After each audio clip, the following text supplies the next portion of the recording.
ദുരന്തമുണ്ടായി 4-ാം നാൾ മടങ്ങിയെത്തിയപ്പോൾ പലർക്കും കാണാനായത് അത്യന്തം സങ്കടകരമായ കാഴ്ചയാണ്. പുഞ്ചിരിമട്ടത്തെ തകർന്ന വീട്ടിലെത്തി രേഖകളെടുത്ത് മടങ്ങുകയാണ് അഫ്രീദും റാഫിയും. ഇവരുടെ ബന്ധുക്കളായ 20ഓളം പേരെയാണ് ദുരന്തത്തിൽ കാണാതായത്.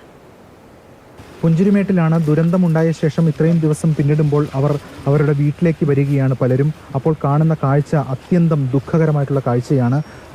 നിങ്ങൾ വീട് വന്ന് നോക്കുകയാണല്ലേ? വീട് വന്ന് നോക്കിയതാ.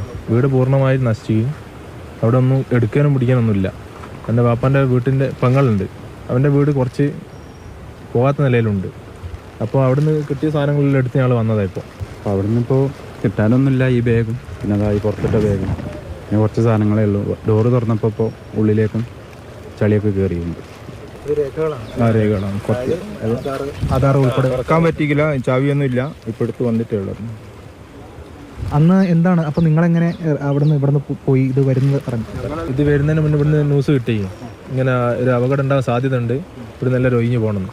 അങ്ങനെ മേലുള്ള ആൾക്കാരെല്ലാം കുറേ ഒഴിഞ്ഞു പോയതാണ്. ഇവിടുന്ന് താഴോട്ടുള്ള ആൾക്കാരാണ് ഇവിടെ തന്നെ നിന്നത്. രാവിലെ പോകാന്നുള്ളതിൽ അവരാണ് ഇപ്പോൾ ഇവിടുന്ന് നഷ്ടപ്പെട്ടിട്ടുള്ളത്. ഞങ്ങൾക്ക് കുറച്ച് പേരെ കിട്ടി, ഇനിയും കിട്ടാനുണ്ട്. ഇനി എന്താണ് എന്നൊരു ചോദ്യചിഹ്നം എല്ലാവരുടെയും മുന്നിലുണ്ടല്ലോ അല്ലേ? കാരണം വീട് നഷ്ടപ്പെട്ടു. ഇവർക്ക് എത്രയും പെട്ടെന്ന് നല്ല സുരക്ഷിതമായൊരു വീട് വേണം. അതാണ് ഏറ്റവും പെട്ടെന്ന് പറയാനുള്ളത്. ഈ ദുരന്തമുണ്ടായ ശേഷം വീട്ടിലേക്ക് വന്ന് നോക്കുമ്പോൾ വീടടക്കം പൂർണ്ണമായും ഏതാണ്ട് തകർന്ന നിലയിലാണ്. അതിനുശേഷം ബാക്കിയുള്ളത് ഈ രേഖകൾ മാത്രമാണ്. ആ രേഖകളുമായി അവർ മടങ്ങുകയാണ്.